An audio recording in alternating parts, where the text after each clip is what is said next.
Salut les confis! Le tuto du jour est consacré à comment se faire soi-même des dreadlocks. Pas du tout. Veuillez pardonner ce trait d'humour visant à dédramatiser le sujet autrement plus sérieux du jour. Le tuto sera consacré à comment bien entamer une psychothérapie par téléconsultation. Autrement dit, comment être un bon psyconfi. La première étape est bien sûr de trouver un télépsychothérapeute. Nous allons distinguer deux cas. Dans le premier cas, le plus simple, vous consultiez déjà un psychothérapeute avant le confinement.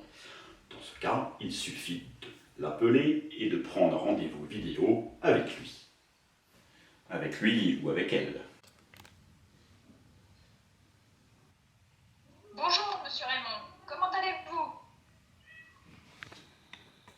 Une période d'adaptation est peut-être nécessaire. Dans le deuxième cas, c'est un peu plus compliqué. Vous ne consultiez pas de psychothérapeute avant le confinement. Il vous faut donc trouver quelqu'un de confiance. Alors la première méthode qui vient à l'esprit est la recherche sur Internet. J'ai testé pour vous cette méthode. Vous utilisez bien sûr un moteur de recherche qui respecte votre vie privée et vous saisissez le motif de votre consultation.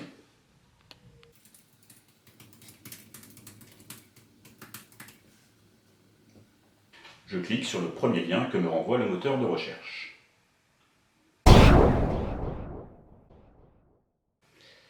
Essayons plutôt le deuxième lien.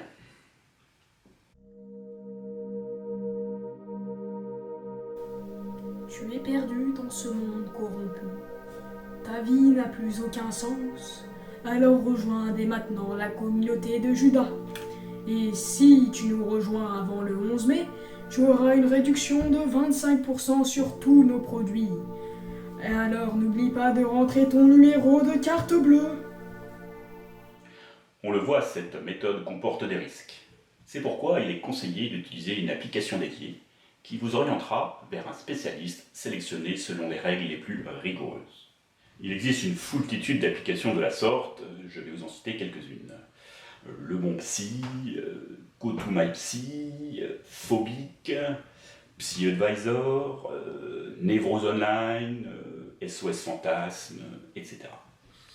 Une fois l'application installée, il vous suffit de décrire vos symptômes et le logiciel sélectionnera pour vous le spécialiste le plus adapté. Il est conseillé de ne pas s'auto-censurer et de décrire vos symptômes avec le plus de précision possible.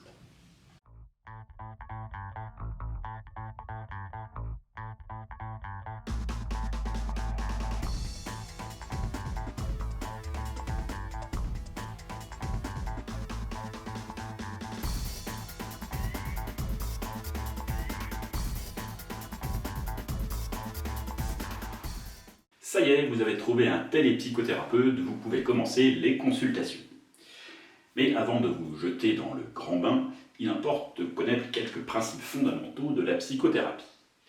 Alors, plutôt que de me lancer dans de grandes théories peu parlantes, je vais vous donner 3 conseils que je vais illustrer à chaque fois, et c'est une première, par des exemples concrets. En effet, exceptionnellement et moyennant un supplément très raisonnable, ma psychothérapeute a accepté l'enregistrement et la diffusion des séances. Le premier conseil consiste à créer dès le premier contact un climat de confiance. Pour cela, il convient à tout prix d'éviter les impairs. Bonjour docteur. Je ne suis pas docteur. J'ai raté le concours de ma première année de médecine. Mon deuxième conseil est de parler le plus librement possible. N'oubliez jamais que votre psychothérapeute est là pour vous écouter et non pas pour vous juger. Et entre vos enfants, existe-t-il des tensions? Oh, pas du tout, ils s'adorent. S'il y a une chose que j'ai réussi, je crois, c'est à ce qu'ils expriment leur amour fraternel de la façon la plus naturelle. Je sais ce que je veux pour mon anniversaire. Je veux changer de frère. La sincérité est aussi une qualité. Voici maintenant mon troisième conseil. N'ayez pas peur d'exprimer vos émotions.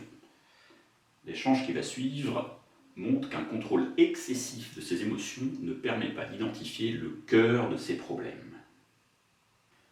L'autre jour, ma fille aînée m'a demandé de l'aider en maths. Elle m'a demandé combien faisait x plus x. Je lui ai répondu x au carré. Et alors? C'était faux. X plus x, ça fait 2x. Tout le monde peut se tromper. Hein. Vous noterez la différence avec l'échange qui suit. L'autre jour, ma fille aînée m'a demandé de l'aider en maths. Elle m'a demandé combien faisait x plus x. Je lui ai répondu x au carré. Et alors? Eh ben c'était faux. X plus x, ça fait 2x, ça fait pas x au carré. Une pomme plus une pomme, ça fait 2 pommes, ça fait pas une pomme au carré. Je connaissais pas la réponse, j'ai pas voulu perdre la face, j'ai répondu la première chose qui me passait par la tête.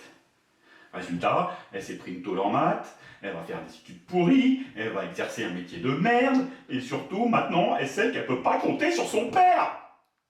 C'est très bien. Lors de nos prochaines séances, nous travaillerons sur ce sentiment. Voilà, c'est fini pour aujourd'hui. Vous savez tout ce qu'il faut pour devenir un psy-conflit épanoui. La semaine prochaine, ne manquez pas comment réussir sa téléconsultation d'ostéopathie. Au revoir.